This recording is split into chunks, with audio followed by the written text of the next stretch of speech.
जी या नीट में पूछा गया है वो क्वेश्चंस। ओके, तो we are going to discuss some question that are the NEET past year questions. Okay, JEE mains में ये सारे क्वेश्चंस आए हुए हैं, नीट में भी क्वेश्चंस आए हुए हैं, बट यहाँ पे ऑप्शंस मैं आपके लिए नहीं रख रहा हूँ। ओके, और ऑप्शंस नहीं रखने का बस एक ही रीजन है कि मैं चाहता हूँ कोई आप डायरेक्ट आंसर दें। ओके, और दूसरी रीजन ये भी है कि जगह यहाँ पे कम है, मैं सारे ऑप्शंस लिखूंगा तो क्वेश्चंस के नंबर कम होंगे। तो बेटा चलो एक बार आप लोग एक ग्लैंस कर लो सारे क्वेश्चंस को, ताकि जल्दी जल्दी इनके आंसर्स को हम दे पाएंगे। एक बार देख लो सारे क्वेश्चंस को, मैं एक ऑप्शंस देता हूँ, जल्दी सारे क्वेश्चंस को देख लो और हम लोग बनाएंगे एक एक करके।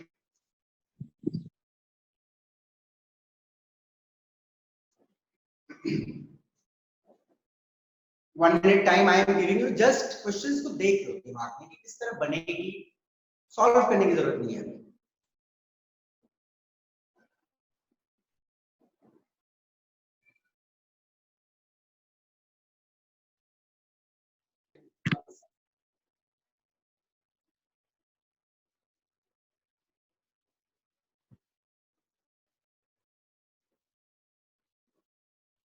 ओके,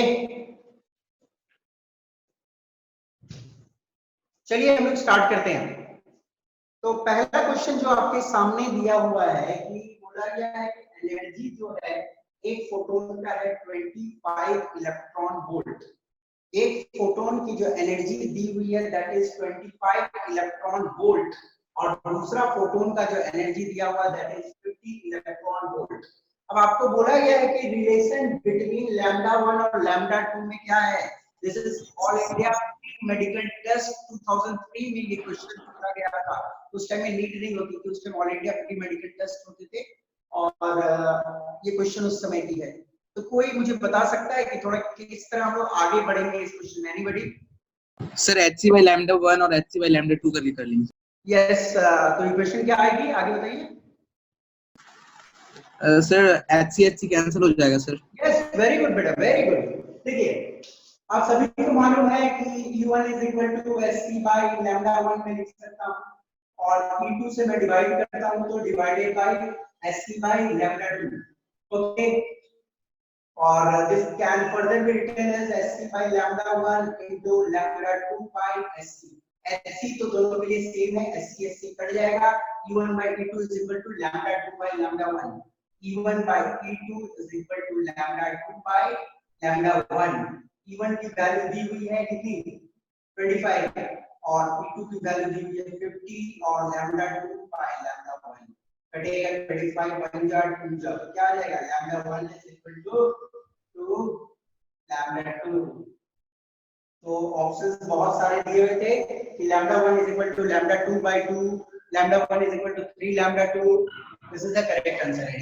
ओके, तो आई सपोज सबको समझ आ गया होगा ये वाला, कोई दिक्कत? एनीबॉडी? नहीं, चलो आगे बढ़ते हैं। दूसरा question, smallest packet of energy absorbed और एमिटेड। Quantum photon. हाँ, गलती कर गए। देखो बेटा, ऑप्शन में फोटोन और क्वांटम दोनों था, फोटोन भी था क्वांटम भी था और बहुत सारी चीज थी, पर फोटोन स्पेसिफिक होता है लाइट के लिए और क्वांटम होता है जनरल टर्म। ओके, तो गलती नहीं करनी है। स्मॉलेस्ट पैकेट ऑफ एनर्जी जो EM रेडिएशन एब्सॉर्ब करता है और यहाँ करता है that is known as quantum. Okay, quantum उसे बोलते हैं। Kinetic energy is dash to frequency. Sir directly proportional. Good. देखो बेटा, क्वेश्चन में एक और चीज दिया होता है, kinetic energy equal to frequency. Equal to तो नहीं ना होगा,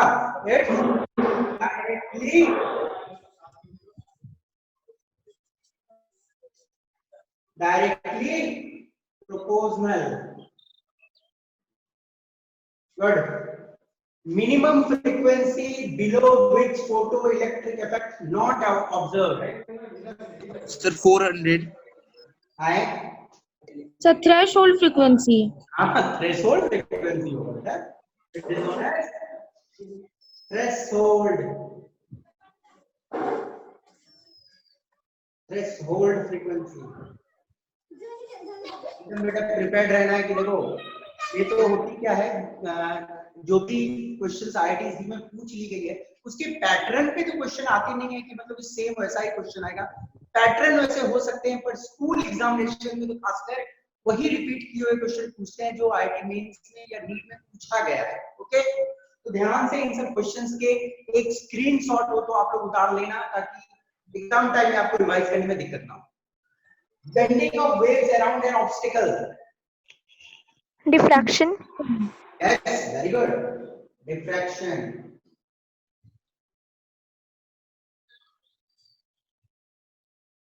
अच्छा, एक ऐसा क्वेश्चन पूछा गया कि superposition of waves, superimposition of waves to form brighter region, क्या होगा? Interference. कंस्ट्रक्टिव इंटरफेरेंस, ठीक है। कंस्ट्रक्टिव मतलब क्या? दोनों इन फेज है, बट वो पोर्शन में रिफर करेंगे। Alternating electric and magnetic field are transmitted as, sir wave. Option था, भी ऑप्शन में था। Alternating electric and magnetic field are transmitted as, Maxwell ने क्या बोला था कि इलेक्ट्रिक और मैग्नेटिक फील्ड जो होगी ट्रांसमिट होगी किस फॉर्म में? In the form of EF radiation, in the form of electromagnetic radiation. नहीं याद है? भूल गए क्या? याद है? नहीं याद है? हाँ, याद करो बेटा, पढ़ो। मैक्सवेल ने बोला था कि कोई भी चार्ज पार्टिकल, ध्यान से याद करो, कोई भी चार्ज पार्टिकल यदि एक्सेलरेटेड मोशन में है तो वो ऑल्टरनेटिंग इलेक्ट्रिक और मैग्नेटिक फील्ड बनाएगा, और वो ऑल्टरनेटिंग इलेक्ट्रिक और मैग्नेटिक फील्ड इस तरह ट्रांसमिट होगी in the form of EM waves, as EM waves, बोले तो इलेक्ट्रोमैग्नेटिक वेव्स, ठीक है ना। अब ये तो सबको मालूम है, क्या है? Isobars. हैं? हाँ, आइसोबार से क्या? आइसोटोप से, आइसोबार से, Isobars. आइसोबार हो गया, डिफरेंट एलिमेंट से, है ना, same atomic mass, different atomic number. Electrons and nucleus are held by, sir electrostatic force. Yes, electrostatic force of attraction. काहे कि मैंने बताया था ना, न्यूक्लियस है Q1 चार्ज, इलेक्ट्रॉन को मैं Q2 चार्ज मानता हूं, यदि तो दोनों चार्ज का है, ऑपोजिट है, तो कौन सा होगा? Electrostatic force of attraction. Electrostatic force दो तरीके के होते हैं, अट्रैक्शन और रिपल्सन, पर यहाँ पे क्या होगा? अट्रैक्शन। तो इलेक्ट्रोस्टैटिक फोर्स ऑफ अट्रैक्शन, ठीक है बेटा। एक सर्कुलर पाथ जिसमें इलेक्ट्रॉन मूव करता है न्यूक्लियस के orbit sir, orbit sir, Orbit. Orbit sir. Orbits होंगे। The mass of the neutron is of the order of,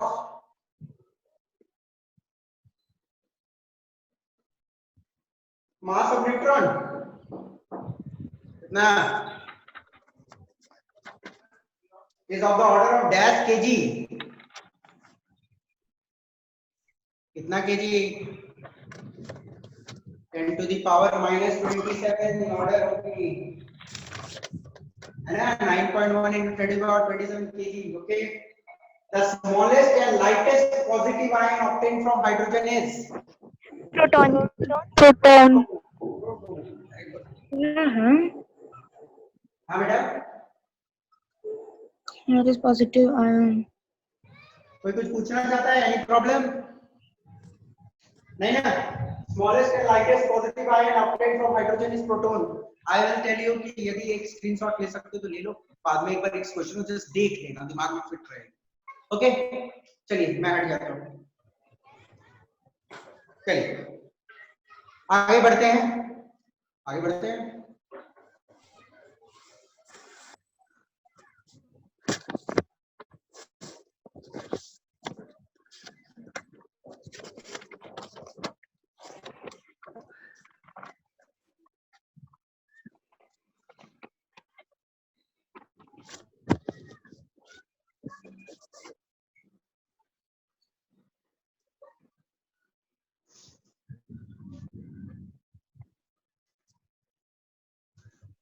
हाँ, तो लास्ट क्लास में हमारी जो डिस्कशन चल रही थी it was about radius of an atom, और हम लोगों ने जस्ट स्टार्ट किया था और हमें बीच में ही खत्म करना पड़ा था। तो हम थोड़ा सा फ्लैशबैक में जाके कोई चीज को देख लेते हैं क्योंकि उसमें डायरेक्ट रिलेशन बहुत सारे चीजों से है आज जो हम लोग देखेंगे। ओके, तो एक बार शॉर्टली हम लोग फ्लैशबैक में 2 मिनट बैक चलते हैं। We were studying radius of atom. Sorry, radius of orbit कर रहे हैं of Bohr's model. बड़े ये हम लोग देख रहे थे। तो हमारी डिस्कशन जो हो रही थी लास्ट क्लास में, आप सभी को याद होगा कि मैंने बोला था कि एक एटम होता है, उसमें एक छोटी सी न्यूक्लियस होती है और न्यूक्लियस का चार्ज क्या होता है Ze। किसी को कोई दिक्कत नहीं ना? न्यूक्लियस की चार्ज Ze होती है एंड इलेक्ट्रॉन जो है उसके चारों ओर घूमता है। सबको ये मालूम था।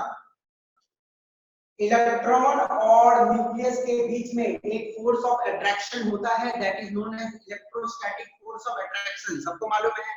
तो हम लोगों ने देखा था कि इलेक्ट्रोस्टैटिक फोर्स का एक और उसका फॉर्मूला हम लोगों ने देखा था kZe² बाय r²। किसी को कोई दिक्कत है इस फॉर्मूला में? किसी को याद नहीं आ रहा लास्ट क्लास का क्या? k q1 q2 by r²। Okay, k q1 q2 by r²। Yes sir. हाँ, तो k q1 हो गया Ze और q2 हो गया E, तो क्या हो गया Ze²। k Ze² bye r²। Electrostatic force का ये फॉर्मूला होता है। ओके, और मैंने क्या बताया था कि इलेक्ट्रॉन जो है न्यूक्लियस के चारों ओर घूमता है, और जब चारों ओर घूमता है तो किस फोर्स की वजह से घूमता है? Centripetal force. Centripetal force. और सेंट्रीपिटल फोर्स यहाँ पे किसके बराबर है? इलेक्ट्रोस्टैटिक फोर्स के बराबर है ना?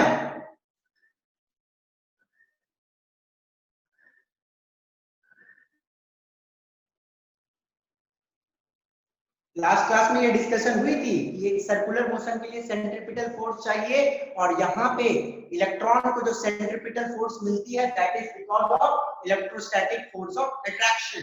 और सेंट्रीपिटल फोर्स का फॉर्मूला क्या होता है? mv² by r। ठीक है ना? और हम लोगों ने क्या किया था? v को सब्जेक्ट और फॉर्मूला बनाया था। तो v² क्या आ गई थी? kZe² divided by mr। किसी को कोई दिक्कत नहीं है? v² kZe² और r कटा डिवाइडेड बाय m। तो हमारा ये इक्वेशन 1 था। ओके, फिर हम लोगों ने क्या किया था? हम सभी को मालूम है क्वांटाइजेशन ऑफ एंगुलर मोमेंटम जो बोलता है mvr = nh/2π। सबको मालूम है ना? हम लोगों ने ये देखा था angular momentum equal to nh/2π। बोलिए बेटा। 2π। एक मिनट।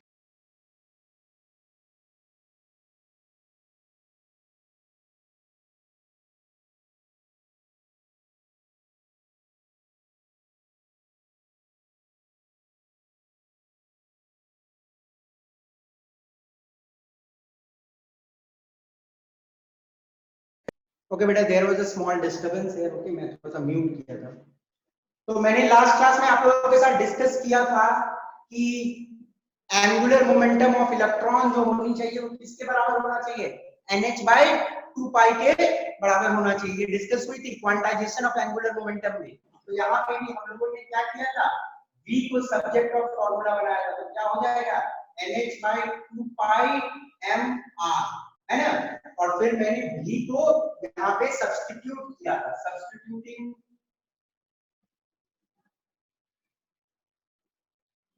2 in 1। ओके, 2 को मैंने 1 में डाला था, तो क्या हो जाएगा ऊपर जाके? m² h²। बताइए, चलिए बोलिए आप लोग, क्या होगा?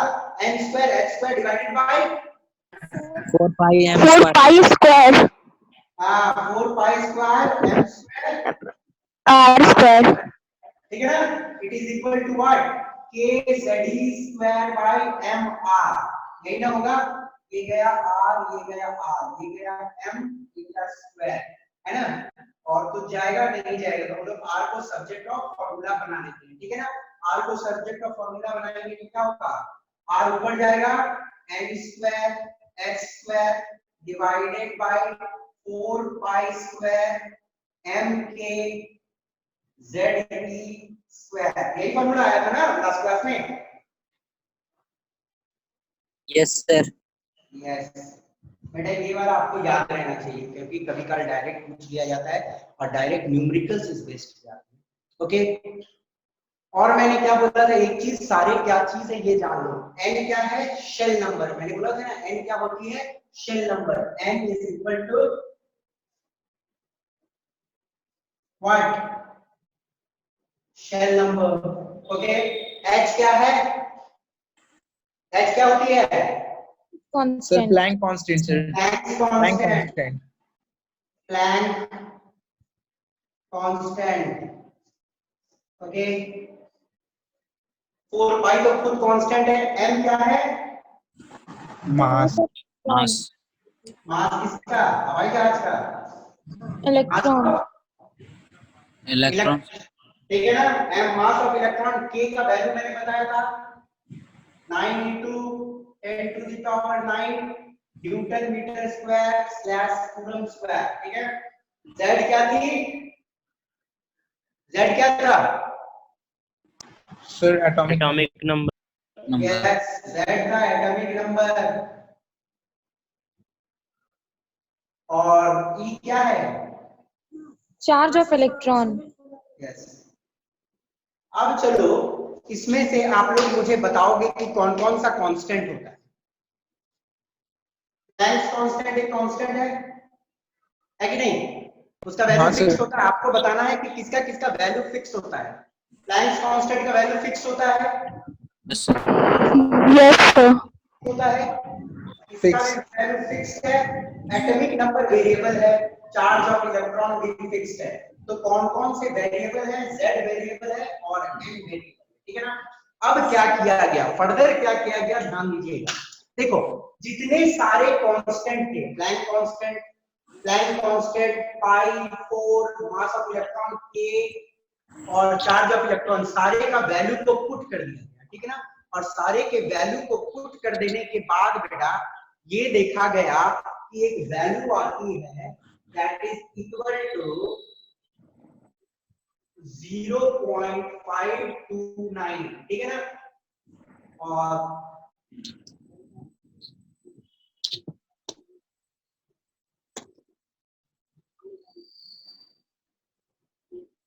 देखो ध्यान से, पूरा फॉर्मूला अब क्या बन गया, जितने भी कांस्टेंट थे सबके वैल्यूज को हम लोगों ने पुट कर दिया, और सारा वैल्यूज को पुट कर देने के बाद ये आया था 0.529 एंगस्ट्रॉम, ठीक है ना।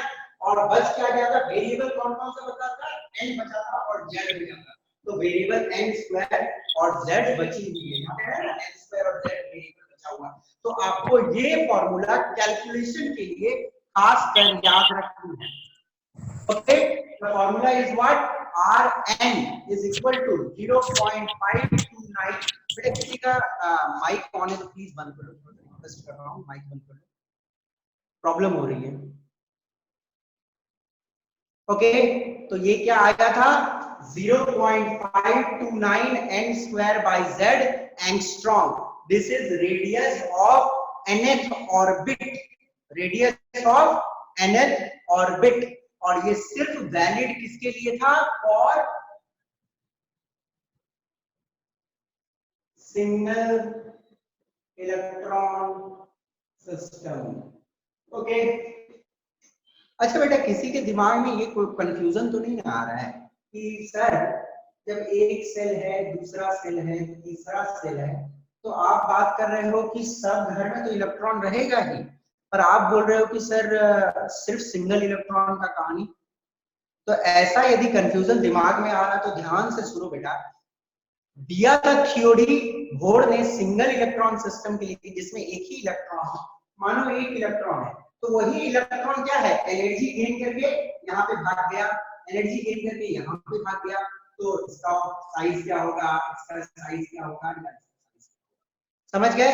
तो बोर्ड का जो ऑर्बिट था वो सिर्फ एक इलेक्ट्रॉन सिस्टम के लिए वैलिड था, और सेल्स जो थे अलग अलग थे, इसमें भरा हुआ कोई नहीं है इलेक्ट्रॉन, बस इलेक्ट्रॉन क्या कर रहा है, एनर्जी गेन करके ऊपर भाग रहा है। समझ आई बात कहानी, ओके।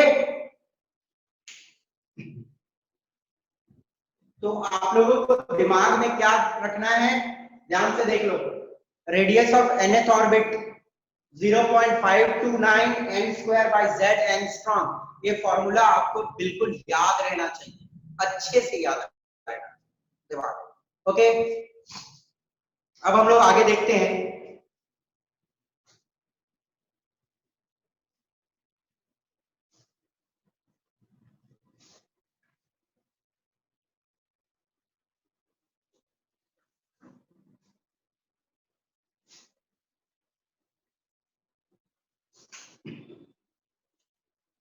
देखिए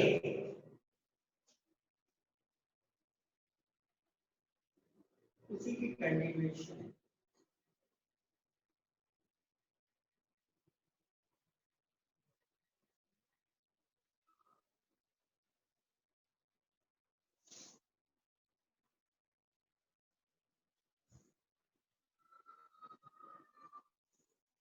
देखिएगा मैं क्या सपोज कर रहा हूं कि this one is the nucleus, ये क्या है, न्यूक्लियस, और ये वाले अलग अलग सेल्स हैं, A cell, L cell, M cell, N cell. आप बोलोगे सर ये इतना सामने बनाए हो, ये इतना दूर बनाए हो, ये ज्यादा दूर है, ये और दूर है, ऐसा क्यों है, तो इसकी एक्सप्लेनेशन मैं थोड़ी देर में आपको, ओके। पहले ध्यान से देखिएगा चीजों, न्यूक्लियस है, ये पहला सेल है, n इज इक्वल टू 1। जो पहला सेल होता है, जो पहला सेल होता है उसमें एनर्जी मिनिमम, पहला सेल में एनर्जी मिनिमम होता है, and it is known as ground state. क्या बोलते हैं उसको हम लोग, ग्राउंड स्टेट, जिसको हम लोग शॉर्ट में लिखते हैं जीएस, और जीएस का मतलब होता है ग्राउंड स्टेट। ये वाला है n is equal to 2, okay, n is equal to 3, n is equal to 4, okay. आप सभी को ये फॉर्मूला मालूम है, Rn is equal to 0.529 n square by z angstrom, तो अभी मैंने डिराइव किया, ओके।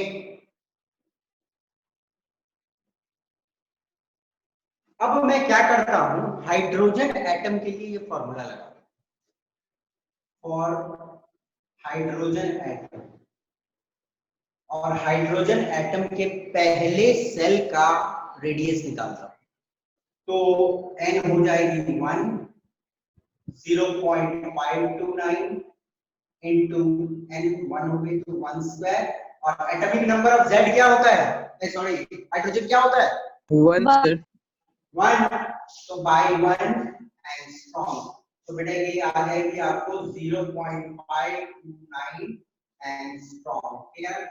और 0.529 एंगस्ट्रॉम को हम लोग शॉर्ट में भी राइट एज ए नॉट, ठीक है ना, इस वैल्यू को हम लोग लिखते हैं ए not,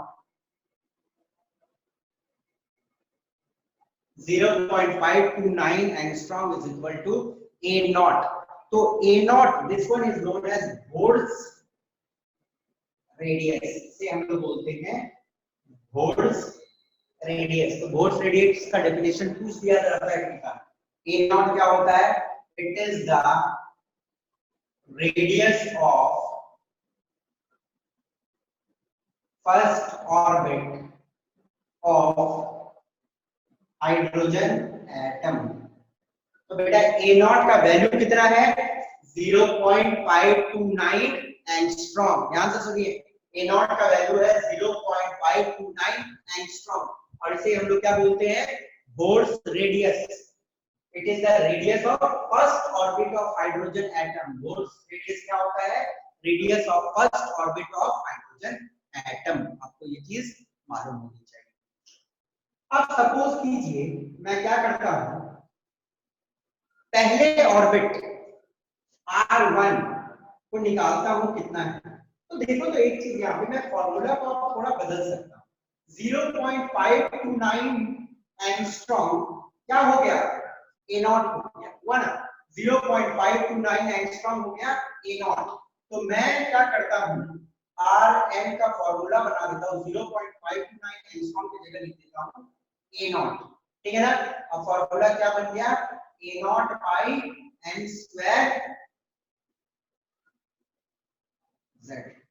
okay, radius of nth orbit, radius of nth orbit क्या हो गया, a naught n square by z, और a नॉट का वैल्यू कितना है 0.529 एंगस्ट्रॉम। अब मैं क्या करता हूं, पहले ऑर्बिट का रेडियस निकालता है, वो तो निकाला हुआ है, चलो r1 कितनी आ गई, a नॉट आ गई। अब मैं r2 निकालने की कोशिश करता हूं, तो r2 क्या हो जाएगा बेटा, ध्यान से बोलो तो, r2 a नॉट की जगह में a नॉट, 2 की जगह में 2 स्क्वायर हो जाएगा ना, 2 स्क्वायर, और एटॉमिक नंबर क्या होती है, 1 होती है, तो डिवाइडेड बाय 1, R2 क्या हो जाएगी 4a0 आ जाएगी ना, किसी को कोई दिक्कत नहीं। चलो अब मुझे कोई बताएगा कि R3 का वैल्यू कितना होगा, जल्दी से। 9A0. Sir 9A0 sir. 9A0. A0 3 square हो जाएगी 9, और ये बन जाएगा 9A0। R4 का वैल्यू क्या होगा, 16A0 16A0. 4 स्क्वायर 16 है ना, A0 है 4 स्क्वायर 16 डिवाइडेड बाय 1, 16A0।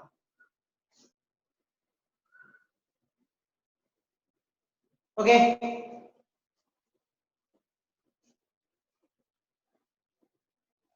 हाँ अब ध्यान से देखिएगा यहाँ पे कि R1 जो है सिर्फ A0, यहां से यहां जो डिस्टेंस है दिस इज A0, ठीक है ना, कोई दिक्कत नहीं। R2 क्या है,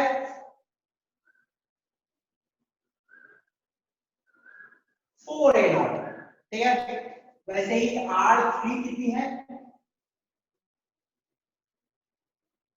9A0, और R4 यदि हम लोग देखें तो R4 तो बहुत ज्यादा है, इट्स 16A0। ओके, अब चलिए ध्यान से यदि एक चीज देखिएगा, R2 मतलब देखिए N2 सेकेंड ऑर्बिट और फर्स्ट ऑर्बिट के बीच में डिस्टेंस कितना है, यहां से यहां A0 है और ये पूरा 4A0 है, तो ये बीच का डिस्टेंस कितना है बेटा, 3A0. 3A0। तो देखो ध्यान से आप गौर करने का चीज है, न्यूक्लियस और पहले सेल के बीच में डिस्टेंस है A0, सिर्फ A0। पहला सेल और दूसरा सेल का डिस्टेंस है बीच में 3A0, और दूसरा सेल और तीसरा सेल का डिस्टेंस देख लीजिए, यहां से यहां कितना है 4A0 है, और यहां से यहां 9A0 है, तो कितना डिस्टेंस है बीच में, 5A0 5A0.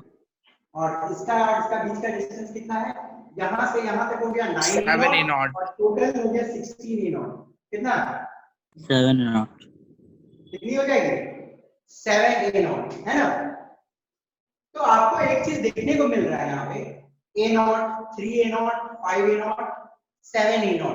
तो आपको एक चीज यहाँ पे समझ आनी चाहिए कि R ये क्वेश्चन पूछा गया, this question is asked, question क्या देखिएगा, R3 या ऐसे में लिखता हूँ R2 minus R1, R3 minus R2, R4 minus R3, R5 minus R4, किस ऑर्डर में हो गए, ये मैं ऐसे कर दूं, सही है, नो सर, नहीं ये गलत है, नो सर, गलत है सर। गलत है, क्योंकि देखो R2 माइनस R1, नहीं मुझे तो लग रहा है सही है, ध्यान से देखो तो, आपको सही नहीं लग रहा, नो सर, नहीं सही लग रहा, चलो देखते हैं। R2 माइनस R1, ठीक है ना, second radius minus first radius कितना है 3A0 है, ओके, R2 माइनस R1, और ये वाला क्या है, तो गलत क्या है बेटा? ज्यादा ही होगा ना? सही है। सही है। देखो बोलने का मतलब क्या है, ये न्यूक्लियस है, मान लो ये न्यूक्लियस है, तो पहला सेल जो है वो बहुत सामने, ठीक है, और पहला सेल और न्यूक्लियस के बीच में इतना ही डिस्टेंस है, तो पहला सेल और दूसरा सेल के बीच में इतना डिस्टेंस है ना, पहला सेल और दूसरा सेल में इतना डिस्टेंस, दूसरा और तीसरा में इतना, तीसरा चौथा में इतना, चौथा पांचवा में और ज्यादा होते चल जाएगा, वही है ना, R2 माइनस R1 कम रहेगा, R3 माइनस R2 ज्यादा रहेगा, R4 माइनस R3 और ज्यादा होगा, R5 माइनस R4 और ज्यादा होगा, मतलब डिस्टेंस बिटवीन दो सेल्स बढ़ते जाएगी जैसे आप दूर जाती है। तो किसी को ये आइडिया दिक्कत क्या समझने में? Any problem? नहीं सर। No no sir. अब आपको मैं एक क्वेश्चन देता हूं छोटा सा बनाने के लिए यहाँ पे।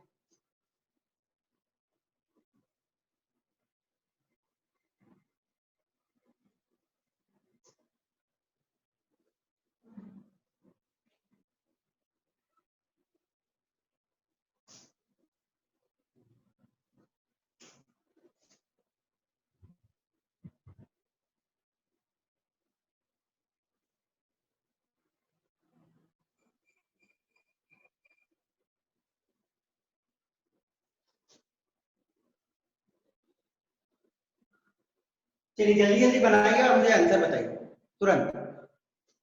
Calculate R1, R2 and R3 of helium and lithium। जल्दी से सॉल्व करें।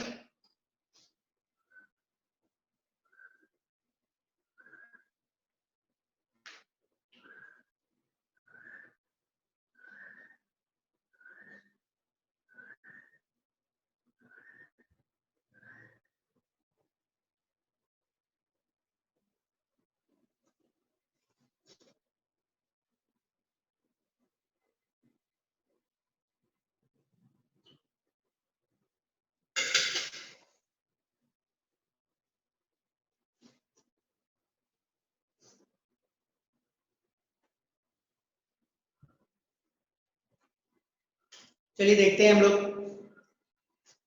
देखिए Rn का फॉर्मूला हम लोग देंगे 0.529 n square by z angstrom, और इसको फर्दर हम लोगों ने लिखा Rn is equal to a naught n square by z। Okay, तो हम लोग इसी फॉर्मूला का इस्तेमाल करेंगे। तो यदि फॉर हीलियम, हीलियम के लिए देखिए हम लोग R1 निकालने वाला है, मतलब n की वैल्यू क्या है 1 है, और z की वैल्यू हीलियम की क्या होती है 2 होती है, हीलियम की एटॉमिक नंबर 2 होती है, तो R2 जो हो जाएगी, या पहले हम लोग R1 निकालते हैं, R1 is equal to a naught into 1 square divided by 2 square कितनी हो जाती है 4, तो R1 is equal to a naught by 4। Clear होनी चाहिए? ओके, R2 हो जाएगी a नॉट इनटू कितनी 2 square divided by, oh sorry देखो z तो 2 है, सिर्फ 2 रहेगा ना, तो a नॉट बाय 2 रहना चाहिए, n स्क्वायर बाय z है। अब देखिए क्या है R2 a नॉट 2 स्क्वायर हो जाएगी, और z कितनी है 2 है, तो a naught into 2 a naught, क्या बोले बेटा 2 a naught, ये हो जाएगी 2 a नॉट, ठीक है ना। R3 कितनी हो जाएगी 9 a naught by 2, 9 a naught हो जाएगा 9, ओके, डिवाइडेड बाय 2 कितना आ जाएगा 9 a naught by 2, है ना, तो 9 by 2 a नॉट, ठीक है ना, या 4.5 a नॉट आप इसको देख सकते हैं। ओके, लिथियम वाला जल्दी जल्दी बना लो सर बन गया सर लिथियम वाला, सर लिथियम सर वाला हो बन गया, आंसर लिथियम वाला हो गया। Yes sir. चलो ठीक है, आई सपोज लिथियम का सबका बन गया होगा, काफी आसान है, बस आपको क्या करना है R1 की जगह मतलब Rn जो है n की जगह में 1 2 और 3 पुट करना है, और z की जगह में क्या पुट करना है 3 पुट करना है, वो गलती z की जगह में आपको 3 पुट करना है। ओके चलिए, आई सपोज सब बना लेंगे सेकंड वाला पार्ट।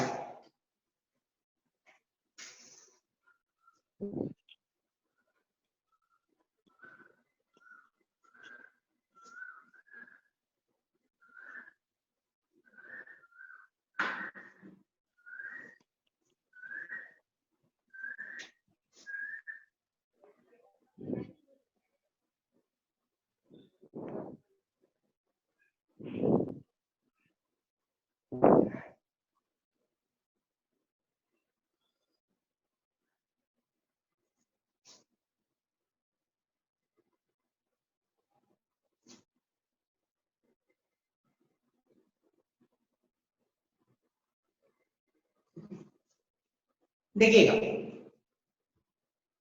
अब हम लोग क्या करेंगे, हम लोग निकालेंगे वेलोसिटी।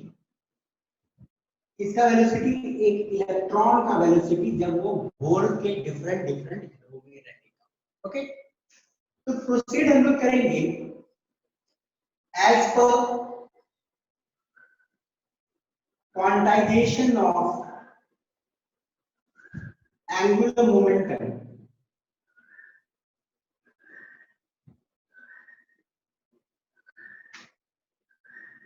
क्या होती है क्वांटाइजेशन ऑफ एंगुलर मोमेंटम? कोई मुझे बता सकता है क्या, जल्दी से फटाक से? सर NH/2 आए sir NH/2 MVR is equal to NH by 2 pi। मैं क्या करूंगा, V को सब्जेक्ट ऑफ फॉर्मूला बनाता हूं, NH by 2 pi MR, ठीक है ना? तो ये वाला मेरा इक्वेशन 1। ओके, अब मैं क्या करूंगा, putting the value of R equal to n square h square by 4 pi square mk ze square। सबको ये फॉर्मूला याद है? मैं क्या करूंगा, R का जो ये फॉर्मूला होता है यहाँ पे लगाऊंगा। ओके, तो V is equal to NH divided by 2 pi m। अब R का लगाऊंगा तो बेटा ये वाला पार्ट ऊपर चल जाएगा, किसी को दिक्कत नहीं ना, this part will go up, क्योंकि R डिवाइड में नीचे में 4 pi square mk ze square by n square h square। किसी को ये वाला नहीं समझ आया मुझसे पूछो दोबारा, किसी को कोई दिक्कत क्या यहाँ पे? सर एक बार फिर से बताइए ना। फिर से समझा दे, ठीक है।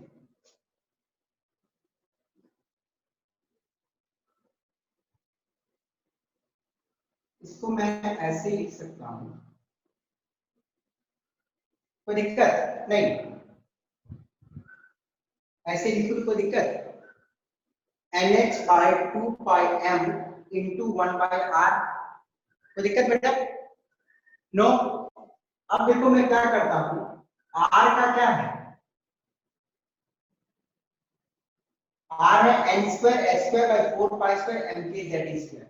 तो n square h square नीचे में लिखा हुआ है और 4 pi square mk z square ऊपर गया, कोई दिक्कत नहीं। MVR is equal to NH by 2 pi, V को ये बनाया और R के जगह में जस्ट ये वाला लिख दिया। ये वाला हम लोग डिराइव किए हैं, आज ही डिराइव किए। ओके, तो हमने इसको यहाँ पे रख दिया। अब देखो काटो, क्या क्या कटेगा, ध्यान से देखो। I कटेगा, ये कटेगा। ओके, स्क्वायर जाएगा उसका 2 2 जा, कोई दिक्कत नहीं। स्क्वायर H H, ठीक है ना? अब बचा क्या, चलो हम लोग देख लेते हैं। और सर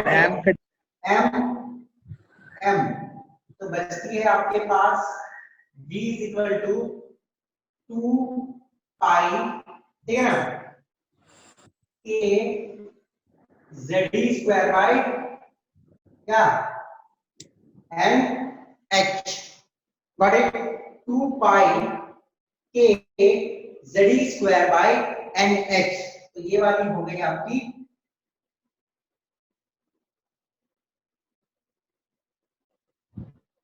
वेलोसिटी का फॉर्मूला। किसी को कोई दिक्कत बेटा डेरिवेशन में? आराम से देख लो, कोई दिक्कत है कहीं पे ध्यान से देख लो।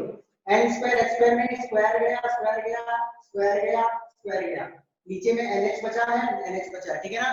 2 यहाँ गया 2, पाई गया बचा 2 पाई, एम गया बचा 2 पाई k square, 2 pi k z square NH. This is clear, this is volume, this is velocity of an electron in nth orbit.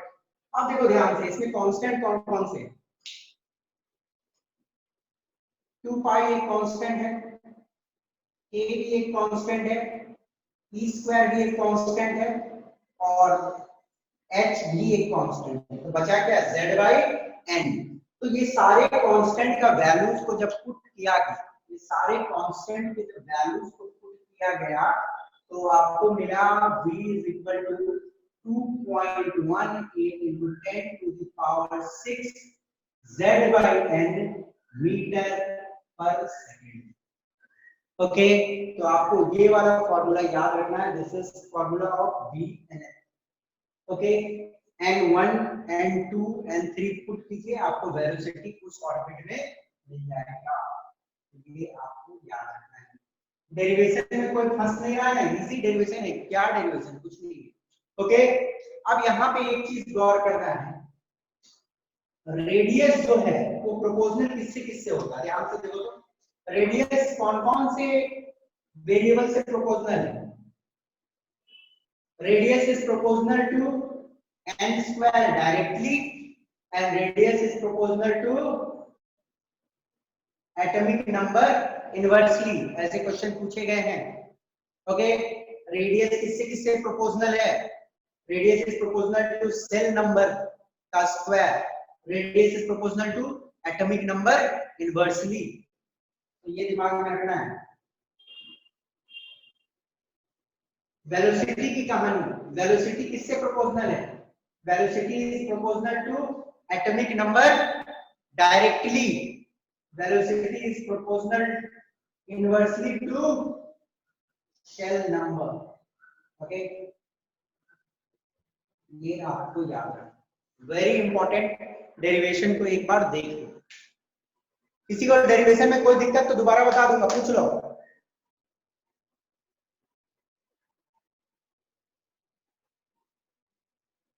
जल्दी, कोई दिक्कत बेटा किसी को? नहीं, चलिए आगे बढ़ते हैं।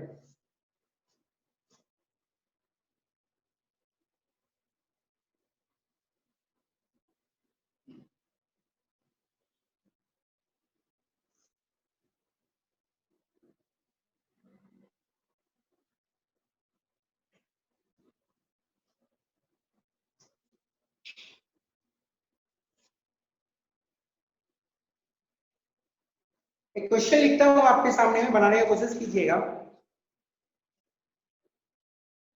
R2 of Li2 plus equal to x।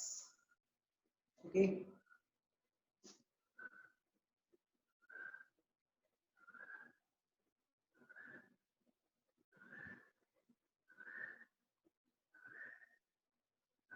चलिए बनाइए। कौन बता सकता है इसका आंसर?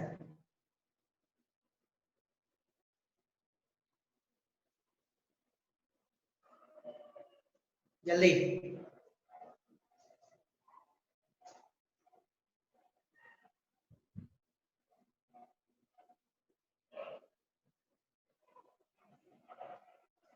एनीबॉडी?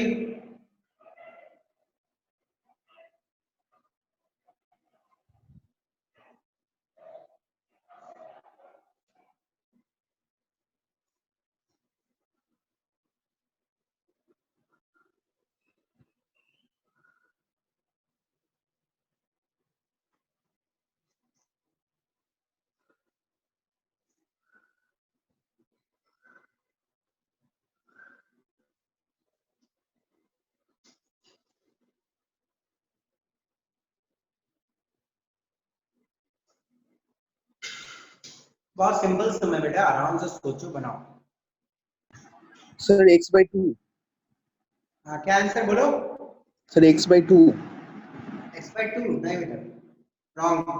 देखते हैं कौन सही बोलता है। चलो मैं 1 मिनट और टाइम दे रहा हूँ। Sir a0/2x। नहीं बेटा,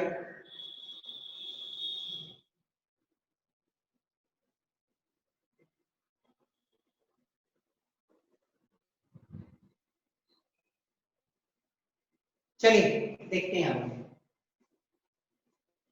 दिया हुआ है R2 ऑफ Li2 प्लस। पहली बात तो देख लो कि इसमें लागू है कि नहीं। लिथियम 2 प्लस है, लिथियम 2 प्लस है, तो लिथियम होती है एटॉमिक नंबर 3, तो 2 इलेक्ट्रॉन इसमें से निकला हुआ है, तो इसमें क्या है Li2 प्लस। दो इलेक्ट्रॉन निकला है, तो इसका मतलब ये सिंगल इलेक्ट्रॉन सिस्टम है, इसमें कोई दिक्कत नहीं है। इसमें 3 इलेक्ट्रॉन है, 2 इलेक्ट्रॉन निकल गया, तो इट्स ओके। He प्लस, तो He प्लस में भी क्या होता है, He में 2 होता है, तो इसमें से एक इलेक्ट्रॉन निकाल दिया है, तो He प्लस, तो सही है। इसमें भी एक इलेक्ट्रॉन निकला तो एक ही इलेक्ट्रॉन बचा है, 2 इलेक्ट्रॉन निकला तो एक ही इलेक्ट्रॉन बचा है। सिंगल इलेक्ट्रॉन सिस्टम है, बोर का कहानी यहाँ पे लग सकता है। सर 3x/4 3x/4 नहीं बेटा, 3x/4 सर 3x/8। हाँ, किसने बोला 3x/8? क्या नाम है? लावण्या। क्या नाम है? लावण्या। लावण्य। ओके बेटा, वेरी गुड। चलिए देखते हैं क्या होता है कहानी यहाँ पे। हम लोगों को मालूम है Rn is equal to a naught n square by z। कोई एंगस्ट्रॉम नहीं, क्योंकि a नॉट होता है 0.529 एंगस्ट्रॉम। ओके, तो अब क्या करना है, Rn मतलब R2 बोला है, R2 किसका बोला है, लिथियम का बोला है। R2 is equal to a naught, n क्या लेंगे, सेकेंड ऑर्बिट, तो 2 स्क्वायर, और लिथियम का एटॉमिक नंबर कितना होता है, 3 होता है, तो वी विल टेक 3। तो R2 का वैल्यू कितना दिया हुआ है, x दिया हुआ है, ठीक है बेटा। x is equal to 4a0 by 3, got it.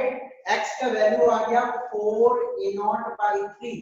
अब यदि हम लोग a0 को सब्जेक्ट ऑफ फार्मूला बना दें, तो ये आ जाएगा 3x बाय 4, a0 आ जाएगी 3x बाय 4। अब चलो हम लोग निकालते हैं हीलियम का।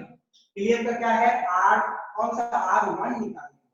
तो R1 निकालने बोला है, तो a0 into 1 square divided by 2, a0 by 2 R1। a0 के जगह में क्या लिखना है, 3x by 4, तो 3x by 4 टू जा 8, ठीक है ना, 3x by 8, ये हो गई राइट आंसर। ओके, किसी को कोई दिक्कत, देखो इसमें फंस रहे हो तो ये बहुत सिंपल न्यूमेरिकल्स है, इसमें फंस रहे हो तो इट्स सिंपल लॉजिक कि you have to go through the theories once again. Simple सी बात है, आपको थ्योरी को देखना ही पड़ेगा, और कोई कहानी नहीं।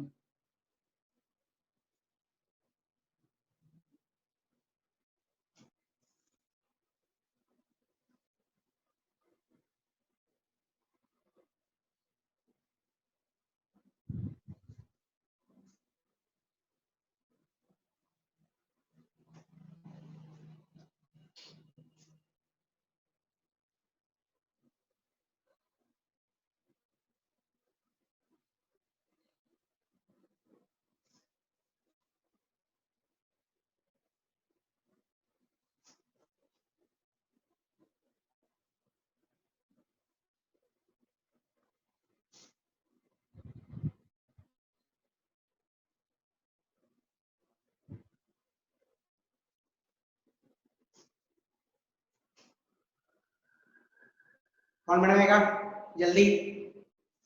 Calculate velocity of electron in second orbit of Be3+।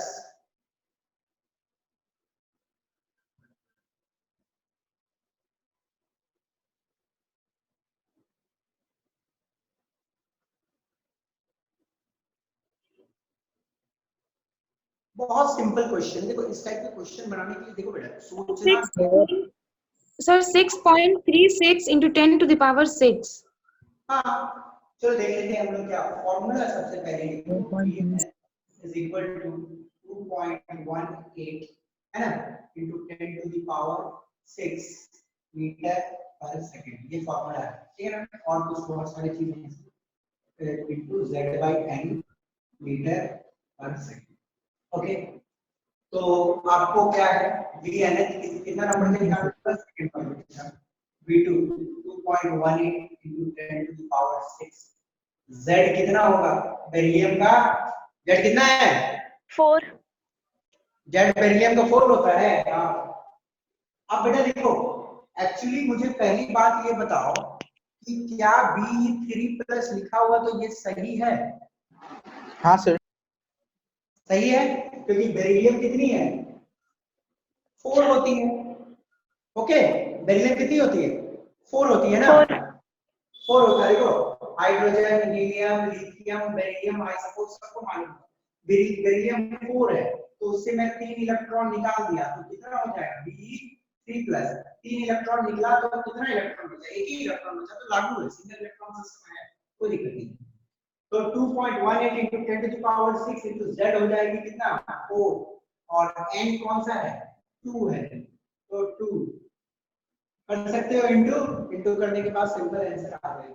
तो दिक्कत बेटा किसी को बनाने में नहीं, एनी प्रॉब्लम? Z का वैल्यू मैंने क्या लिखा है जस्ट 4 लिखा है, सेकंड ऑर्बिट को लिखा तो सेकंड 2 नीचे डाल दिया काटा आंसर आ गया। Okay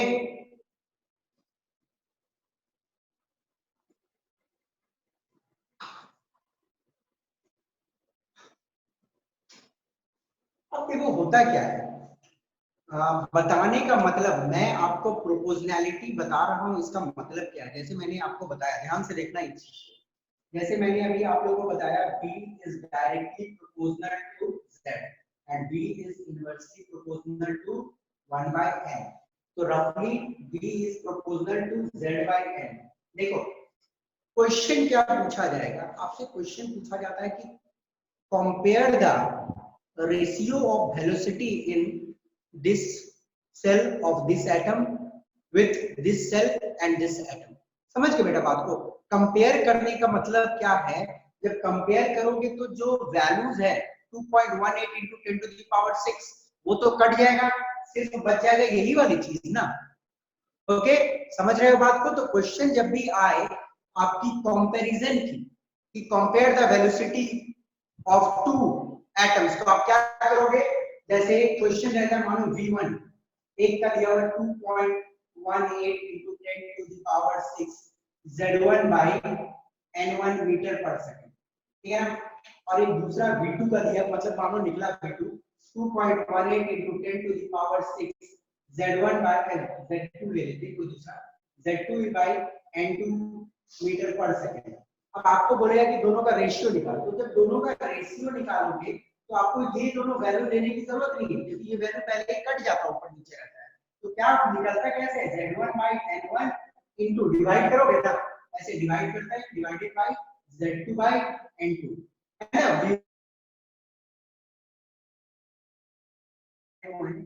into N2 by Z2। ये फॉर्मूला लगा के डायरेक्टली आप आंसर पे आ सकते हो क्योंकि आपको जो कॉम्पिटिटिव एग्जाम में दिया जाएगा क्वेश्चंस तो आपको ये सब को काटने के लिए वेट करोगे इतना बड़ा इक्वेशन लिखोगे तो वो पॉसिबल नहीं है। तो आपको प्रोपोर्शनैलिटी दिमाग में रखना है कि किससे प्रोपोर्शनल, यही दोनों पे डिपेंडेंट है ना, ये तो कट ही जाएगा यदि रेशियो निकालने बोलेगा तो। ओके तो ये चीज रखना है दिमाग में।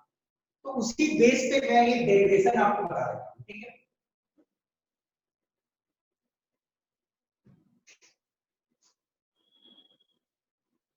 Calculate the time period of electron in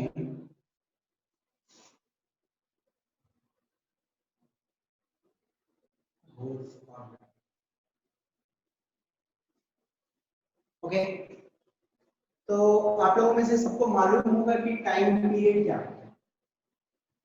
time period क्या होगा, it is the time taken for one complete revolution, ठीक है ना। टाइम पीरियड क्या होगा, टाइम पीरियड ऑफ इलेक्ट्रॉन निकालने बोलेगा तो time taken for one complete oxidation या one complete revolution, this is the time period, वो हमको निकालना है। ओके अब सभी को मालूम है speed is equal to distance by time, ये फार्मूला होता है सबको मालूम। ये जो डिस्टेंस है ये कितना है, बोलो डिस्टेंस कितना होगा, रेडियस होगा sir 2 pi r 2 pi r circumference होगा बेटा 2 पाई आर, ये पूरी 2 पाई आर, तो s is equal to 2 pi R. Okay, तो हमको निकालना है टाइम पीरियड, तो टाइम पीरियड को मैं क्या करता हूं, ऊपर भेज देता हूं, डिवाइडेड बाय स्पीड, स्पीड क्या होती है, वेलोसिटी। ओके, तो डिस्टेंस कितनी कवर करनी है इसे, 2 pi are divided by velocity हम करेंगे तो हमें टाइम पीरियड मिलेगा, कोई दिक्कत नहीं होनी चाहिए। Speed is equal to distance by time, distance जो कवर करना ऊपर में लिखा और स्पीड को नीचे मिला देना, ठीक है ना, टाइम पीरियड निकल जाएगा मुझे इसका इलेक्ट्रॉन। अब देखिएगा time period is equal to 2 pi R by v, कोई दिक्कत नहीं। देखो ध्यान से मैं किस तरह बताऊंगा उसको देखना है। Derivation is not a big thing, big thing है कि प्रोपोर्शनैलिटी किस पे, क्वेश्चन तो आते हैं मेंस में या नीट में कैलकुलेशन कॉम्प्लेक्स नहीं करने के लिए, क्या कैलकुलेशन को कॉम्प्लेक्स नहीं करना है तो इसका मतलब क्या है, वो रेशियो का सम दे देते हैं, calculate the ratio of time period, तो उसमें क्या होता है, जो कांस्टेंट होता है कट जाता है। ओके, तो आपके सामने मैं पूछूं कि time period of an electron will depend on what two factor r and v, तो time period will be proportional to r by v, okay, which is equal to what, radius of nth orbit or inversely proportional to velocity in nth orbit। Okay, अब देखिए r का formula सबको मालूम है आप लोगों को, 0.529 n square by z। r किससे प्रोपोर्शनल है, n स्क्वायर बाय z से, तो मैं लिख सकता हूं जो r से प्रोपोर्शनल है टाइम पीरियड r की जगह में मैं क्या लिख सकता हूं, is proportional to n square by z। Okay, r की जगह में मैं क्या लिख दिया, is proportional to n square by z, और इधर क्या दिया हुआ है, वेलोसिटी, वेलोसिटी से 1 by v, okay, is proportional to, तो v का फार्मूला होता है 2.18 into 10 to the power 6 z by n metre पर सेकंड। ओके, तो वेलोसिटी किससे किससे प्रोपोर्शनल है, z by n, तो t is proportional to z by n में लिखूंगा तो z नीचे में आएगा और n ऊपर नीचे। ओके, तो t किससे किससे प्रोपोर्शनल हो गया, t प्रोपोर्शनल हो गया एक n स्क्वायर बाय z से और t प्रोपोर्शनल हो गया n बाय z से। यदि मैं इसको लिखूं n square by z into n by z, तो t किससे प्रोपोर्शनल है, n cubed by z square से।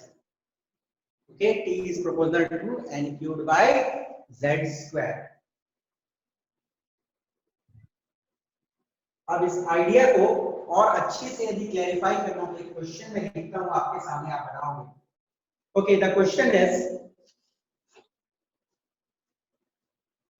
Calculate the ratio of time period of electron in second orbit of Li2 plus and third orbit of He plus। चलिए बनाइए इस सम को।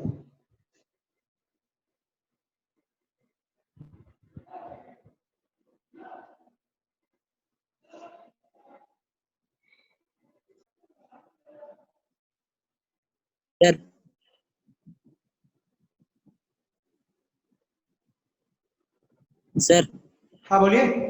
Sir जो proportional है टाइम पीरियड में वहाँ कोई कांस्टेंट नहीं आएगा, मैंने कांस्टेंट तो उड़ जाएगा ना बेटा, कांस्टेंट तो खत्म हो जाएगा, प्रोपोर्शनैलिटी लगा तो कांस्टेंट कहां है, तो सर सर 2:3।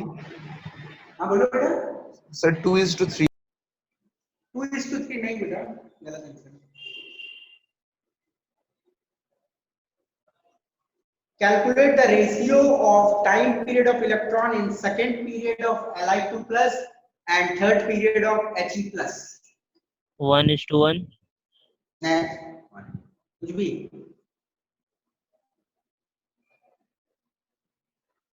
मैं इसको क्या रिपीट कर दूं क्या? कोई बच्चे को दिक्कत हो रहा है समझने में? Yes, sir. Yes sir, repeat कर देता हूँ, Yes, ठीक है। sir. मतलब प्रोपोर्शनल में डायरेक्ट जो लिख दिया उसमें कंफ्यूजन, बेटा ये 2 पाई आर तो कट ही जाएगा ना, कोई दो को जब कंपेयर करो तो 2 पाई आर तो कट ही जाएगा। Sir, 16/81. अच्छा मैं देखता हूँ, 8/19. 8/19 नहीं आंसर होगा। अच्छा मुझे एक बात बताओ, क्या मैं इसको रिपीट कर दूं एक बार और? हाँ या ना? 8/3. Yes, Yes, sir. sir. तो फिर से समझा देता हूँ, देखो आप लोगों को 4/9. देखिए फिर से रिपीट कर रहा हूँ, ध्यान से देखिएगा। स्पीड डिस्टेंस बाय टाइम होता है, कोई दिक्कत नहीं, time is equal to 2 pi R by V. अच्छा एक बात बताओ, ये वैल्यू में कोई बदलाव आएगा क्या? ये क्वेश्चन कुछ भी रहे हमेशा तो इसका वैल्यू सेम रहेगा, रहेगा कि नहीं रहेगा? Yes, sir. रहेगा। तो टाइम पीरियड जो है वो प्रोपोर्शनल किससे रहेगा? आर से प्रोपोर्शनल रहेगा और बी से प्रोपोर्शनल रहेगा, रहेगा ना? आर से डायरेक्टली प्रोपोर्शनल रहेगा और बी से इनवर्सली। Inversely. ओके, अब देखिए आर जो है डायरेक्टली किससे प्रोपोर्शनल रहता है? एन स्क्वायर बाई जेड से। तो मैंने आर की जगह पे लिख दिया एन स्क्वायर बाई जेड, ठीक है ना? v किससे प्रोपोर्शनल रहता है? z बाई n से। तो v डिवाइड में है तो डिवाइड में लिखा z बाई n। ओके, अब देखो क्या करता हूं, t किससे किससे प्रोपोर्शनल है? n square by z into n by z, divide है तो उल्टा होगा, तो क्या होगा? प्रोपोर्शनल होगा तो n cube by z square. तो t is proportional to n cube by z square. तो क्वेश्चन बनाने में आराम होगा, इसलिए मैंने प्रोपोर्शनैलिटी बताया आप लोगों को। क्यों? क्योंकि देखो यहाँ पे क्या बोला है, रेशियो निकालना। जब रेशियो निकालेंगे तो आप क्या बोलोगे कि सर मैं इसका पहले कम कर दूं? तरीका दो है निकालने का, तो तरीका दो है ही आपको।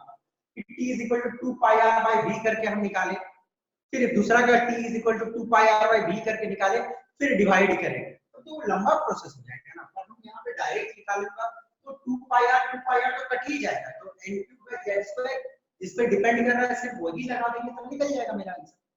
ओके, तो देखो क्या है, मैं लिखता हूं t of Li2 plus divided by t of He plus. Okay, तो t Sir, ऑफ 4/9 answer. क्या बोल रहे हो? Sir, 32/2. 4/9. मैं बता दे रहा हूँ, देखो मैं बना रहा हूँ सबको। t बाई Li2 प्लस का क्या किस पे डिपेंड करता है? n cube by z square पे। n क्यूब किसका दिया है? Second order. n क्यूब है तुम्हारा 2 क्यूब और z होती है लिथियम की 3। ओके, तो n क्यूब होगा और z 3 स्क्वायर होगा। Got it? ये हो गया लिथियम का, अंडरस्टूड? डिवाइडेड बाय क्या होगा? हीलियम का। कौन सा ऑर्बिट? थर्ड ऑर्बिट, तो थर्ड का 3 का क्यूब। ओके, 3 का क्यूब यहां पे दिख नहीं रहा होगा, मैं नीचे लिख दे रहा हूं, 2 cube by 3 square divided bye, देखो 2 cube divided by 3 square. 2 cube lithium 3 होता है, 3 स्क्वायर हीलियम कितना होगा? हीलियम का कौन सा ऑर्बिट? थर्ड ऑर्बिट पूछा है, तो 3 क्यूब और हीलियम का इसका क्या होता है? z होता है 2, तो 2 स्क्वायर, तो ये आ जाएगी overall 2 cube by 3 square into 2 square by 3 cube, तो कितना आ गया? 32/243. और 3 5 is equal to 2 by 3 whole 5। समझ आई? ओके, कोई दिक्कत किसी को? No. वेरी सिंपल सम है बेटा। और यदि आप बोलो कि सर मैं 2 पाई आर बाई v करके लगाऊंगा, तो लगाओ, बात तो कहानी वही आ जाएगी ना लास्ट में, क्योंकि 2 पाई तो ऊपर नीचे कटेगा ही ना, कि नहीं कटेगा? कटेगा कि नहीं कटेगा? sir. कटेगा sir. तो डायरेक्टली 2/3। ओके, चलिए ये हो गई कहानी। इरेज कर दूं? Okay, Yes, sir.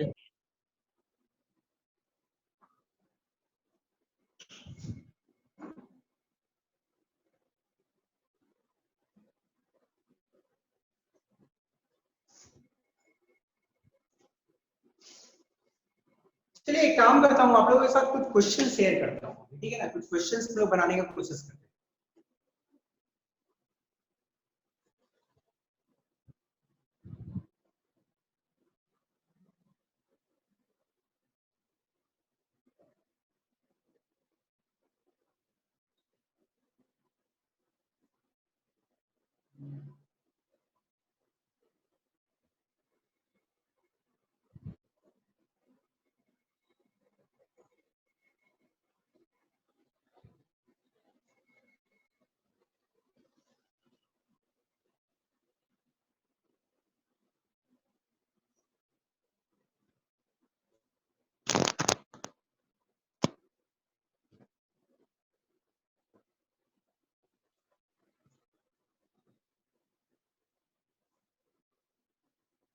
Sorry,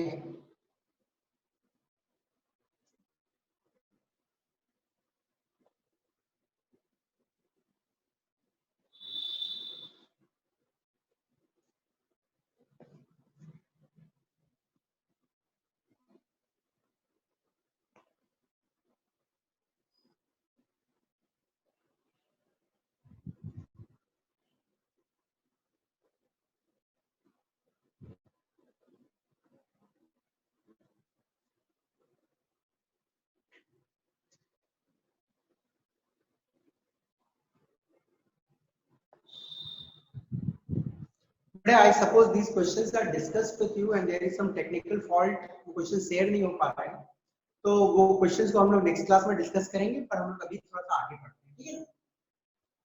Those questions we will discuss tomorrow, okay? There is some technical issue, वो क्वेश्चन शेयर नहीं हो पा रहे हैं। आगे बढ़ते हैं हम लोग with the calculation of energy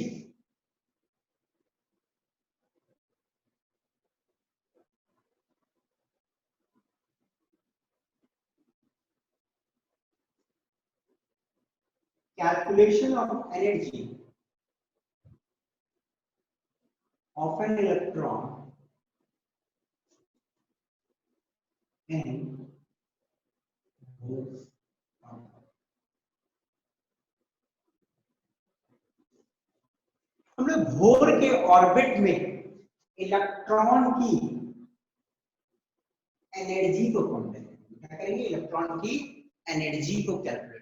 बहुत ध्यान से देखिएगा, बहुत आराम से, इजी चीजें समझ जाइए। और यदि आपके पास में कैलकुलेशन, देखो बेटा मैं आपसे रिक्वेस्ट करता हूँ कि पहले बार हो सकता है देखते देखते आप कैलकुलेशन में फंस जाओ, तो 2-3 बार मैं आपसे रिक्वेस्ट करूंगा कि उसको डिराइव करो। खुद से जब डिराइव करोगे तो खुद उसकी समझ आपको क्लियर हो जाएगी। ओके, चलिए we are going to calculate the energy of an electron in Bohr's orbit. कोई भी सिस्टम का जो टोटल एनर्जी होता है that is equal to sum of two energy, वो कौन कौन एनर्जी होता है बता सकते हो? Sir kinetic energy and potential energy. Yes, कोई भी सिस्टम का जो टोटल एनर्जी होता है it is equal to kinetic energy plus okay. Kinetic energy का आप लोगों को सिंपल फॉर्मूला मालूम है, हाफ mv², ओके। और पोटेंशियल एनर्जी का फॉर्मूला जो एक इलेक्ट्रॉन का होता है that is equal to minus k Ze² by r, okay. ध्यान से देखिए, पोटेंशियल एनर्जी जो एक इलेक्ट्रॉन का होता है that is equal to minus k Ze² by r। k सभी को मालूम है, k का value 9 × 10⁹ newton metre square coulomb square. z atomic number, E is 1.6 × 10⁻⁻19 coulomb, और R is separation between charge, okay. समझिए बेटा, पोटेंशियल एनर्जी क्या होगा? Minus k Ze² by r, okay. अब देखिएगा, आपने सभी ये पढ़ा है electrostatic force, okay, as we know, ये हमें मालूम है पहले से, electrostatic force is equal to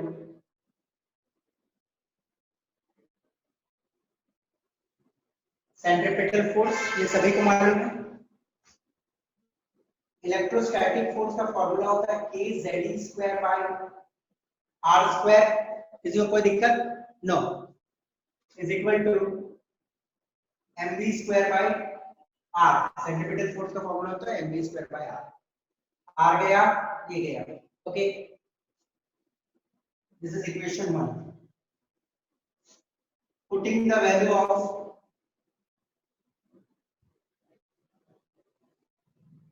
mv² n, इसको इक्वेशन 2 मानते हैं, इसको इक्वेशन 1 मानते हैं, okay, putting the value of mv² in equation 1, okay, ये mv² का वैल्यू मैं यहाँ पे पुट करता हूँ, क्या आ जाएगा टोटल एनर्जी का वैल्यू? जल्दी बोलो, आप लोग बोलो साथ में तब ना, आप क्या आया? kZe² by r. Yes, kZe² by r, okay, mv² की जगह मैंने क्या लिखा? kZe² by r, और ये क्या आ जाएगी? प्लस माइनस में ब्रैकेट खोल सकता हूँ, okay, it can be written as minus kZe² by r, okay.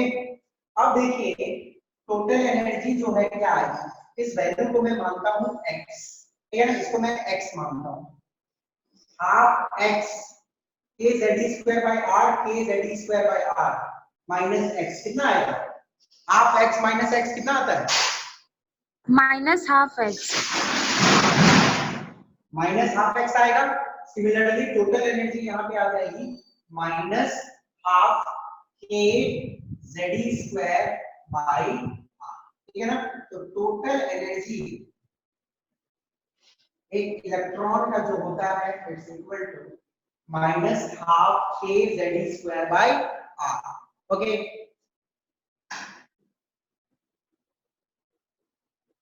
अब नेक्स्ट देखिएगा, हम लोग क्या करेंगे, r का वैल्यू यहाँ पे सब्स्टिट्यूट करेंगे, क्या करेंगे? r का value we will substitute here. r का वैल्यू सबको याद है ना? बोलो, किसी को याद है क्या? n² x² divided by 4π² mkZe², ठीक है ना। तो टोटल एनर्जी का जो फॉर्मूला आ जाएगा बेटा, देखो यहाँ पे minus half kZe² divided by r है, तो डिवाइडेड बाय r है तो क्या आ जाएगा, इनटू करेंगे तो मैं क्या आएगा, वो जो n² h² है वो नीचे रहेगा, वो ऊपर जाएगा, n² h² divided by 4π² mkZe²। किसी को दिक्कत क्या? नहीं ना? फिर से रिपीट कर दो, half kZe² minus half kZe² by r, ठीक है ना। यदि मैं ऐसे लिखता हूं, देखो डिवाइडेड बाय r है, ठीक है, ये r नीचे में है ना, ओके, तो r नीचे में तो n² h² bye 4π² mkZe², r divide में मैंने लिखा divided by n² h² bye 4π² mkZe², तो उलट जाएगा वो half kZe² into 4π² mkZe² divided by n² h²। I suppose किसी को दिक्कत ना हो, ये काटो आप, चलो 2 1 जा 2 2 जा, ओके। और क्या कटेगा? कुछ कटेगा क्या? No, sir. क्या कटेगा बेटा? और कुछ कटेगा क्या? देखो तो x², देखिए ध्यान से, कुछ कट रहा है यहाँ पे? नहीं सर, नहीं, तो ये क्या आ जा रहा है, देखो -2, okay, it is -2 m -2 m k², okay. ये याद रखना बहुत मुश्किल, पाई भी है, देखो -2 π² है ना, π² है, -2 pi square m k square z square e to the power 4. 4 divided by n square s। ठीक है ना? तो ये आ जाती है टोटल एनर्जी की फुल डेरिवेशन, और ये पूछा गया है। आप देखो बेटा, एक बात बताओ मुझे, कोई भी क्या इतना बड़ा इक्वेशन को याद रख सकता है हमेशा? नहीं याद रख सकता, मुश्किल वाली चीज है। पर आपको डिराइव करने में कितना टाइम लगेगा? 2 मिनट टाइम लगेगा। आप एकदम एग्जाम में तुरंत डिराइव करो और तुरंत आंसर। तो टोटल एनर्जी का जो ओवरऑल फार्मूला आ जाता है 2 pi square m k square z square e to the power 4 divided by n square h square. ठीक है? अब देखिएगा यहाँ पे कांस्टेंट कौन सा है? This one is a constant. Okay, -2 pi square constant है, m कांस्टेंट है, k कांस्टेंट है, e कांस्टेंट है, h कांस्टेंट है। ओके, तो बच क्या जाता है? Total energy is equal to बेटा क्या होता है? ये सारे कांस्टेंट का वैल्यू आप यदि पुट कर देते हो, सारे कांस्टेंट का वैल्यू को पुट करने के बाद आती है -13.6 z square by n square electron volt. Okay, देखो सारे कांस्टेंट है, ये भी कांस्टेंट है, ये भी कांस्टेंट है, ये भी कांस्टेंट है, ये भी कांस्टेंट है। बच क्या रहा है? z स्क्वायर और n स्क्वायर। तो it's -13.6 z square by n square electron volt. इसको और एक दूसरे यूनिट में हम लोग निकालते हैं, total energy is equal to -2.18। Okay, एक दूसरे यूनिट में भी निकालते हैं। कभी कल क्वेश्चन इलेक्ट्रॉन वोल्ट में पूछता है, कभी कल क्वेश्चन जूल्स में पूछते हैं। तो ये हो जाएगी total energy is equal to -2.18 into 10 to the power -18 z square by n square joule। Okay, ये एक दूसरा फॉर्मूला बन जाता है। आपको खासकर ये दोनों फॉर्मूला को तो याद रखना है, क्योंकि आपके एग्जाम में इससे रिलेटेड क्वेश्चन आएंगे। आपसे पूछेगा calculate the total energy of an electron in fifth shell. निकाल सकते हो ना? Total energy is equal to -13.6 z square by n square electron volt. z आपको मालूम रहेगा एटॉमिक नंबर उसका, n भी मालूम रहेगा, कौन सा ऑर्बिटल पुट किया है, -13.6 करो इनटू इलेक्ट्रॉन वोल्ट निकल जाएगा। यदि टोटल एनर्जी निकालने बोल रहे हो जूल्स में, तो -2.18 into 10 to the power -18 z square by n square joules। तो डेरिवेशन आई सपोज आप लोगों को टोटल एनर्जी का क्लियर होगा। किसी को कोई दिक्कत क्या है डेरिवेशन में? किसी को कोई दिक्कत डेरिवेशन में? No no. ओके, पूछना तो पूछ लो बेटा, रिपीट कर दूंगा। नहीं ना? Anybody want to ask anything? देखो, यदि आप डेरिवेशन को जब तक ना करोगे, लगेगा कि आपको डेरिवेशन है, मैथमेटिकल पार्ट आ जा रही है इतनी ज्यादा, तो बेटा ये मैथमेटिकल पार्ट कुछ नहीं है। इतनी कैलकुलेशन आपको नहीं आती है तो आप आईआईटी का सपना भी नहीं देख सकते। तो प्लीज घर में एक बार ये सारे डेरिवेशन को करो, क्योंकि इतने बड़े बड़े टाइम का यदि पूछ दिया, मानो कि टाइम ये वाला पूछ दिया, कहाँ गया, ये वाला पूछ दिया, ऐसा ही क्वेश्चन दे दिया। आईआईटी में ये क्वेश्चन आ चुके हैं, मेंस में ये क्वेश्चन पूछा गया है। The correct formula for the time period of electron, sorry, the correct formula for total energy of an electron in an orbit, ये दे दिया, थोड़ा चेंज कर दिया, इसको k4 कर दिया, इसको h4 कर दिया, इसको e5 कर दिया। तो एनसीईआरटी ने कहीं इसको डिराइव करके नहीं दिखाया, पर आपको इसकी डेरिवेशन आनी चाहिए। जब तक आपको इसकी डेरिवेशन नहीं आएगी, आप रट नहीं सकते हो। कितना रटो, बस डिराइव करना है, अप्लाई करना है। ओके, तो ये वाली कहानी है आपके पास, एक बार देख लो ध्यान से। कोई डाउट है तो पूछो। Any problem?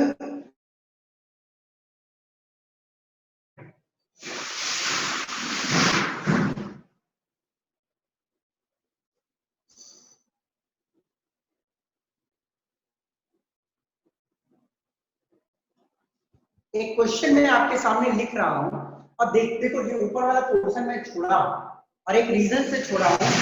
देखते हैं कि कितने बच्चे इसको बना पाते। ओके, और मैं एक स्टेप लिख ही देता हूं। चलो, mv r या mv स्क्वायर बाय r इज इक्वल टू KZD स्क्वायर बाय R।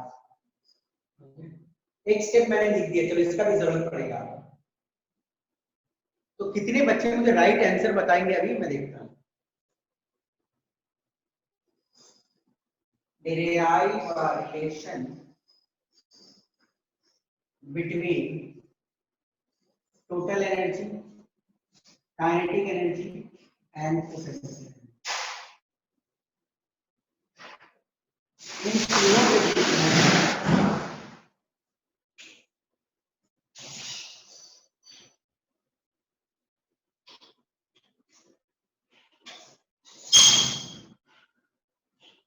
इन तीनों के बीच में इन तीनों के बीच में एक रिलेशन डिराइव कीजिए।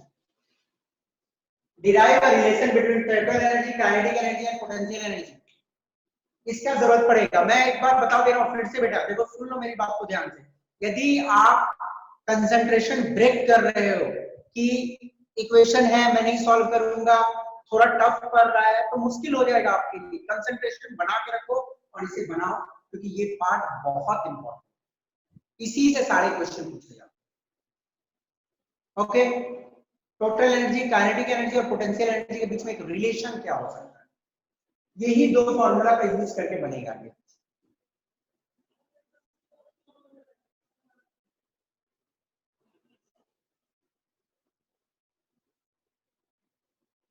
नहीं,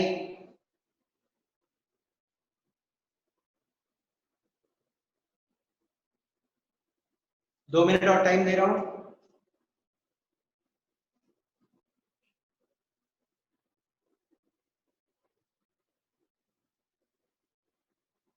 minus 2 pi square ke square by n square h square। नहीं बेटा, आप थोड़ा ज्यादा पीछे चले, उतना दिमाग नहीं लगाना, बहुत सिंपली हो जाएगा। एक रिलेशन निकालना बस, total energy, kinetic energy, potential energy. मैं एक हिंट दे रहा हूं आपको, देखो दिमाग कैसे लगाना।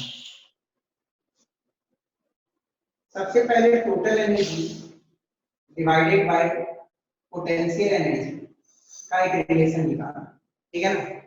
टोटल एनर्जी का आपको फॉर्मूला मालूम है, अभी हम लोगों ने डिराइव किया था थोड़ा देर पहले। डिराइव किया था ना, total energy is equal to minus half K Z E square by R. क्या था डिराइव वाला? Total energy is equal to minus half के,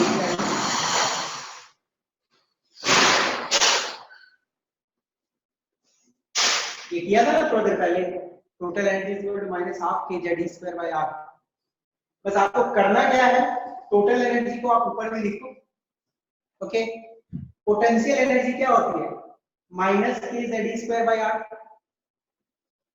total energy is minus half K Z square by R divided by potential energy का क्या formula होता है? ये होता है minus K Z square by are. आपको क्या करना है दोनों को? Minus half K Z square by R into R by K Z square. Okay, ये माइनस गया के जेड स्क्वायर गया, के जेड स्क्वायर गया, आर गया।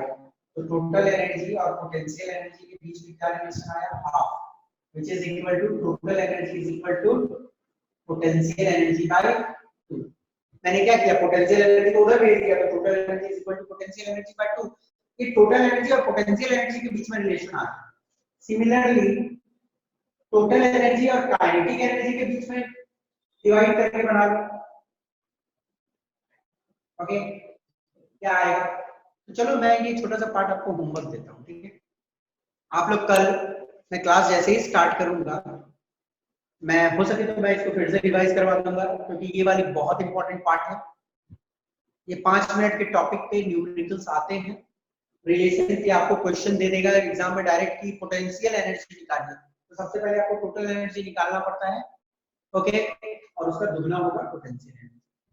सिमिलरली वैसे बोलेगा काइनेटिक एनर्जी दे देगा और बोलेगा टोटल एनर्जी निकालो, ओके। तो ये डिराइव करके आना कल के क्लास में, इन तीनों का क्या रिलेशन होता है मैं एक बार डिराइव करके आपको दिखा दूंगा दोबारा, okay.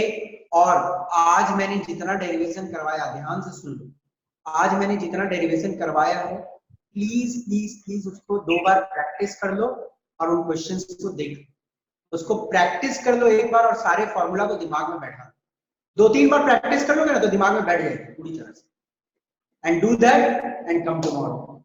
Okay, tomorrow I will take your chemistry class. चलो, थैंक यू।